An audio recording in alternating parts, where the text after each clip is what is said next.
One sec. Oh, please. I'm going to tell him the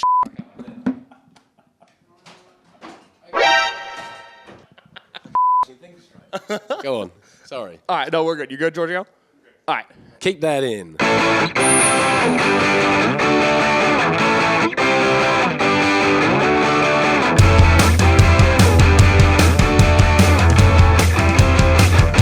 How are we doing, everybody? This is Case from Q101, and this is A Case For, a show in which I have coerced management into letting me talk to my favorite bands. And we are back at Thalia Hall, and I am delighted to be sitting here with, I think, what might be the first band from England that we've talked to, which seems impossible. We've been doing interviews all these years, and I've been sticking to American bands like an idiot. I'm here with Bobby from Bad Nerves. Bobby, how are you?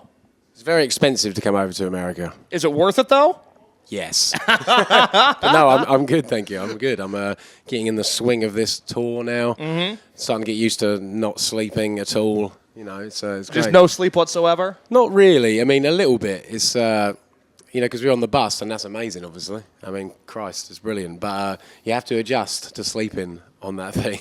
I got to say, I don't want to put your business out on the street, but of course, you know, we walk by the venue on the way to do this interview, and I see the bus outside. Yeah. Holy hell, they must be broke. I was going to say, a nice bus. Yeah. Good for you guys. When did you guys upgrade from van life to bus life? Well, do you know, it gets to the point where, obviously, even if you're in a van, you've got the van rental, blah, blah, blah, and you've got all your hotels and stuff like that. And it's just got to the point where we've basically got too much equipment for a van. Because we upgraded our equipment, so we've got our own desk and stuff, you know, because we want to try and make the show as great as it can be. Of course. Know? So we can't actually fit, unless we get a trailer, I guess, on the back of the van. But, like, you know, it works out only, like, slightly more expensive to get a bus, compared to trying to cram it all in a van. And so, yeah, I mean, we've done, we've done a bus a couple of times in Europe. This is the first time we've done it in America, but it's, it's amazing. You know, it's the kind of what I always dreamed of. Yeah. It took me 18 years to get to that point. And now you're here in Chicago with the bus, and congratulations on that. No, it's honestly, yeah, I mean, I complain about how hard it is to sleep, but it is, it's amazing. You know, you're just like, it's like just a road trip with your friends. You know, it can be a bit tense sometimes if you're not in the mood for being around people and you don't have a choice. But for the most part, it's pretty great. Let's be real for a second. We're already fast friends. I can tell this is going to be a blossoming, lifelong friendship. What's the one thing that one of your bandmates is doing on tour that you're like, enough of that? We're a band, we're friends, we get along, but stop doing that. I mean, we all have things. I can't really throw any one particular person under the bus. There is a member of our crew who seems to have a habit at the moment of putting his fingers through his feet, and he sits there on the bus, and he's holding his own foot like it's sort of like a romantic partner, just like that. And that's grossing a few people out. But I don't want to throw any of them under the bus, though, because, you know, they've got plenty of things they can throw me under the bus about. And you guys got to share the bus. So yeah, well, it's one of those things, isn't it? Whenever you, like, live with someone, you know, all the little things come out. But we're all pretty good at, like, you know, we know what these environments are like. You know, we're pretty good at not pushing each other's buttons. I mean, we push them sometimes, you know, when we're in those moods. But, yeah, for the most part, I think we're all fairly considerate of each other, you know, as best we can be, you know. But, yeah, the crew members, though. You know Dirty how they dogs. are. Dirty dogs. You know exactly. who you are watching this. Let's talk about this tour. So about 6 months ago, Spiritual Cramp came through Chicago, and I've loved that band for a long time. I finally got to sit down with Mike. That interview lives on Q101's YouTube channel, A Case For Spiritual Cramp. And one of the questions I asked Mike was, I've seen you guys headline, and I've seen you guys open. When you open for people, it's unbelievable how Spiritual Cramp, how you guys can win a room over of people that might not even know who you are. I got to ask now, as the headliner on a band with Spiritual Cramp, how hard is it following them every night? Do you know what? It's great having bands that kind of push you to be better. Mm-hmm. I mean, we love that, you know. And there's always that little thing when you have a band that are playing before you who are, you know, really good, and you want that, you know, like. But and when you have that, you sort of it keeps you on your toes, you know. I think we really like that, you know. And when we supported the Hives for a little while, I remember them saying a similar thing, you know. It's like, and they're obviously like the best live band in the world, but like having a band like us where we're doing the same thing, we're basically trying to do what they're doing, you know. And we watch the Hives. I remember the first night we toured with the Hives. We watched them, and it was like, holy, we thought we had a good show that night. We watched them play, and I'd never actually seen them. I'd only watched videos, but I saw them play, and I was like, okay, we suck. We have got to step up our game, especially me, you know, like you got Pelle, he's just like... He's a machine. It's just so entertaining. Yeah, absolutely. You know, and like that level of showmanship, you don't see it as much anymore. I don't know. I mean, maybe you do, and I'm just completely out of touch. But I don't think there's a lot of bands doing a Hives or what you guys do or what Spiritual Cramp does. The evolution of the frontman seems to have gone in a different direction. I do think that it's becoming a rarer and rarer breed. It's a little bit like too cool for school, the frontman thing now. It's a little bit sort of just like, whatever. And that's cool. It's got its own thing. But for me, when I watch, Pele or Justin from the Darkness is another good example of shit. Like, it seems to be that era, that early 2000s, showmanship that has just sort of flittered away into I don't know, obscurity. But I don't know. It's so entertaining, And I think even though the sort of cool thing, is like, it's kind of okay, but you're watching that for longer than 30 minutes, it gets boring. Yeah, very much so. I saw a band actually play who I won't name, and they're a good band.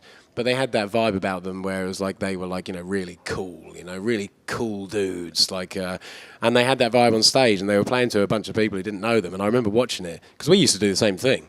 We used to think that was that what you should do. Just act really cool, act way cooler than you are. and then I was watching another band do it, and I remember thinking, holy crap, this comes across bad.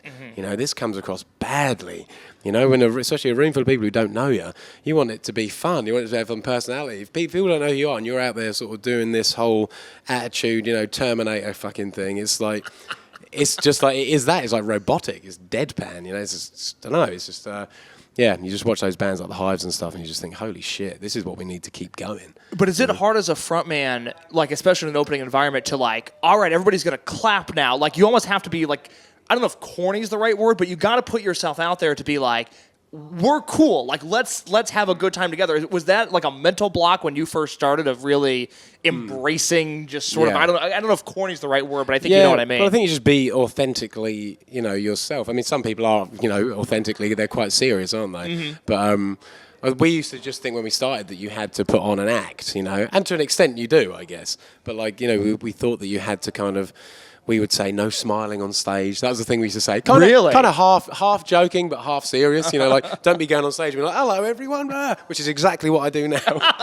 But like, it's amazing the difference in how it feels, when you stop trying to be this cool person, which you're actually not, and you start trying to just sort of be authentically yourself and have fun. It's so much more fun to play, and it's so much more fun, I think, for people watching. I remember one of my friends come to see us play in London in January, and he hasn't seen us play for years. And the first thing he said about the show was that he was so, it made him smile seeing me come out on stage. It's like smiling, because inside, before I would be smiling, but outside I'd be like, nah, it's not cool. It's these dumb things, It's like this silly like pressure that you think you have to be something that you're not, and actually nobody likes that. If you just authentically yourself, for the most part, leave a few things out. Don't want to put it all on the stage because you get in trouble. But you know what I mean? It's just, it just comes across a lot better, and it's so much more fun. Yeah, absolutely. Like, I actually have fun now, like looking out at the crowd and just sort of showing that I'm having fun, And I think people feed off of that. So I think it's important, Good. I think it's worked out quite nicely for you. Let's talk about growing up a little bit. You're from Essex. Essex, yeah. Is that where Blur's from? Blur, Jamiroquai, who else? I think Iron Maiden. Some of the guys in Iron Maiden are from Essex. Okay, all right. What was the music scene like there growing up? Did you have a chance to go to like a lot of small club shows growing up, or is it not a very musically rich environment? Well, where I live in a place called Colchester, and that's where I grew up, and it's there felt like there was like the whole emo like scene kid thing very much so, in 2006, 2007. I remember that whole thing happening and thinking like, oh, this is lame. But then when that kind of stopped, and venues started shutting down, suddenly there wasn't just like a place you could go to go and watch bands. I would go out with my friends and it'd be like, shall we just go down to the Twist tonight, go and see what bands are playing. There'd always be bands playing. It doesn't feel like it's like that anymore, but I don't know if it's because I'm sort of out of touch with it or not, but it does feel like there's not like so much of a sort of scene as such in Essex. I mean, Chelmsford doesn't really have anywhere to play. There's a couple of places you can play. There's Colchester Arts Centre, but it's that feeling of that small little venue. I don't know. I don't really have it where we live. Colchester. There's a place in Southend, which is where some of the other guys are from, called Chinnery's, which is like a cool little venue. But there's not loads around in the whole scene thing. Yeah, I mean, I don't know. as far as I'm concerned, the scene's dead. We are the scene. No, yeah, there are bands and stuff, but it's just, I don't know, because when you're younger, it just felt like there was so much going on. I don't know if that's because you're so much more open to the world. Now I'm like bitter, you know, and resentful of everything, so I'm closed off. But you smile on stage. People would never know. It's all a lie. I'm actually miserable. I was listening to somebody talk about, obviously in America, like, we're super stoked that Oasis is coming back, too. It's a whole thing. I'm not going to ask you a boring Oasis question, but I was... You can ask me a boring Oasis question. Well, what do you think about Oasis coming back? I mean, it's a lot of money. It's a lot of money. You know, and that's what it's all about, folks. The money. For us, it's the lack of money that it's all about. You got to bust, though. You got to bust. It makes you look like you have money. It does, doesn't it? It's a really deceiving thing, that bust. I was listening to somebody talk about the idea that for whatever reason, culturally, in England, being in a band and being together with 3 or 4 of your friends just matters far more than it does in America. Like, I don't want to say we've given up on bands as a whole, but just culturally they're far less significant. Do you think there's something in England that's just like that's true to that being in a band matters and being in a band with 4 of your friends, that's what life is all about? Do you understand what I'm saying when I say that? Yeah, I mean, I can only talk from our experience, you know. I think I've been doing this since I was in high school, you know, like it's been a long time, and it's just, you know, when you're really passionate about something and like we're just chasing that, you know. And I think I meet a lot of people who, for whatever reason, kind of decided not to sort of chase the things that make them feel good, and I don't think I'll be happy with that, you know. I don't think I'd feel good with that if it got to the point where, you know, I was on my last day. And I just, you know, because you're not really encouraged. Like, well, some people are fortunate enough to have encouraging people, but there's a lot of people around. There's more people that try and discourage you. You know, I've found that especially when you're chasing things like this, which is like, you know, pipe dream kind of stuff. But, you know, like the struggle is so much fun. Mm-hmm. There's a great quote that I like, which is one day in retrospect, the years of struggle will strike you as the most beautiful. And I think that's so true. You know, every time it feels like, oh, this is difficult, you know, finances, blah, blah, blah, like it's such a great adventure, you know, that I just wouldn't change it for anything else. And I think there are like pockets of people in England, certainly, where, you know, people are doing that sort of stuff. Not enough people, I don't think. But I feel like in America too, though, there's plenty of bands I really love who are sort of still, you know, going for it. But I think if everybody in the world was encouraged to really chase the things they love, I mean, you've got to do shit you don't love, of course. That's just life. But to really, like, find the time for those things as well, I think how much happier everyone would be. It would be a struggle, but you'd be happier, you know, rather than just the safe, secure kind of thing, you know. It's like, I mean, I'd love some security. That'd be nice. But, you know, I just think it satisfies your soul, you know. Very much so.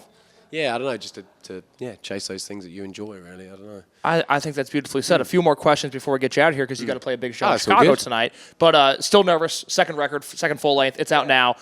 Months removed from its release date. You know, it's out in the ether. People have listened to it. They've made up their mind about it. How are you feeling about that record? Are there things that you go like, man, I wish we would have done this instead? Or are you like, no, we kind of killed that, tracks 1 through 11 or however many are on there? I mean, there's certainly things I would change, but they're not like major. There's like little things where lyrics don't. There's a couple of moments where lyrics don't sound like what I'm actually saying. They sound like something else, which I don't like. So, but there's you know, little things like that I would like to change. But for the most part, we got back off the tour with The Darkness in December 2023, on the 23rd of December, and then I basically went to Mike's studio for just the next month. We had when we had to finish it, we had to get it mastered by the 27th of January. So, but I was still like, half the songs was still not finished. I was like, the structures weren't right. And I find that's one of the biggest things, is like structurally how something feels, you know, how a song feels. It's like a film, you know, if the structure ain't right, then the feeling isn't right, you know, like the tension and release has to build and release sort of in the right way to make you have like an emotional response sort of thing.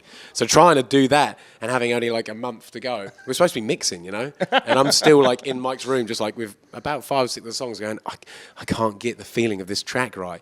And somehow I managed to get them to where it felt right to me anyway. What was the song that gave you the toughest time? Probably the most difficult song was probably Television, actually. There's a song on there, which might be the best song on the record. Well, it's one of my favourite ones. I quite like it. Thanks, man. Yes. A lot of people like that. It's a bit. I saw someone commented on YouTube saying something to the extent of, I have no idea how like this was written because it's such a weird it's like that took months because it's the tension and release. There's no like set structure. You're trying to build these moments up, and then a release happen where you sort of feel something, and it's the longer you take to do a song, the harder that is to do because you move away from the original feeling when you're doing it. So it's very difficult with a song like that when it's not done, when you don't finish it in the first day or two. Your mood changes and it affects how the song. So that was really difficult. I had the first half of that song, then they had this second half, and they needed to connect in a way that gave you that feeling, that emotional kind of response, and it took a long time of like. It's funny enough, we recorded that song, and then I changed all of it, and I had to build the drums in because we've already recorded drums. I had to take drums from other bits of the album and build a drum bit for that song from the other drums we'd recorded because I changed it after we'd recorded it, and I had like 2 weeks to go. But I'm glad I did though because it made a big difference. But that was probably the hardest one overall. But yeah, as you say, it came out. It's probably one of my favourite ones. On the album, to be honest. I mean, I like all of them, but it's the one that's the most interesting, I think. I would agree with that. It's a good record. Really, Thanks, really man. good. Thank you. Any thoughts at this point of a third full length? Are you thinking of anything there? Anything you want to accomplish with this next album? I mean, yeah, I just like to make good songs. I don't want to put out anything where I feel like there's a song that is like, oh, that's noticeably a weaker one. I mean, like, we're still nervous. There are songs on there that people, don't like as much because there's a bit more variety on that record, and that's fine. But as long as I like every song and I think every song is good, from my perspective, then I'm happy. That's all I want to do really, is just to keep just writing good songs. Absolutely. There's so many songs I hear, especially in the rock world, and they just feel like flatline.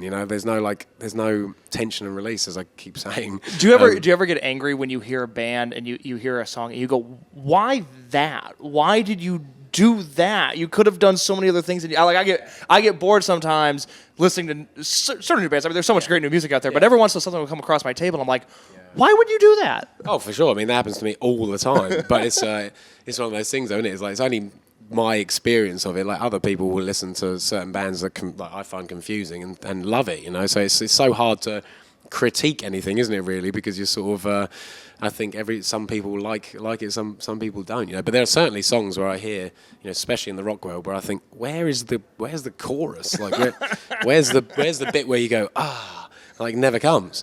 And I find that really strange, I mean, but, not everybody wants to write super cheesy pop melodies like I do. So, I think it's worked out nice for you. Yeah, I mean, I like it. I like the stuff that gets stuck in your head and annoy you. That's what I like. That's good. Let's end with this because we're here in Chicago. We're here at Thalia Hall. You're on tour right now with Spiritual Cramp. I'm going to ask you an open-ended question. Feel free to answer this however you'd like. In your mind, what does the perfect Bad Nerves live set look like? What do you want people to take away from a show when they see you on stage? Well, I think we want people to watch it and it to end and then feel like there hasn't been a moment where they were bored, Because, I mean, like, for me, it takes past about an hour and 15 minutes. The Hives I can watch for an hour and 20 minutes and I'm there, That's probably the only band I've seen where they can hold my attention for that long. And I think that's an important thing. And it can be difficult when you're playing, all your songs sort of sound the same like ours do. But, like, just that energy. There's, like, an energy with this kind of music that I love. That it's just, you can't help but sort of tap your foot to, And I want people to sort of be present, I guess, to sort of feel like they're not having to think about any of the bullshit that's coming up tomorrow. They're not thinking about the argument they had with their partner yesterday. Like, so you want to just be in the moment, And I think if we can get people to live that, then I think that's great. Because that's what it's about, isn't it? I guess music and art is sort of like an escape, from all the fucked up shit. Wonderfully said. But yeah, I think that's probably what we'd want people to. That's the experience, I hope. Either that or they're thinking, fuck, this is boring. A couple of songs are good and then it all sounded the same. You're not wrong. Well, thank you so much for your time. Before we go, anything you would like to let the people of Q101, Chicago, America, or the rest of the world know? Anything you got to plug? Oh, shit. I don't know. Follow your dreams at all costs. You never know. My goodness. Well, I'm on Instagram, @_Case Lowe. That is CaseLowe. New episodes of A Case For every Monday. We've talked to Spiritual Cramp. We've talked to Knock Loose. We've talked to Militarie Gun, The Hotelier, Drain. My guess is if you're watching this, I've probably interviewed another band that you've liked. In the meantime, Bobby, thank you so much. Thank you very much, man.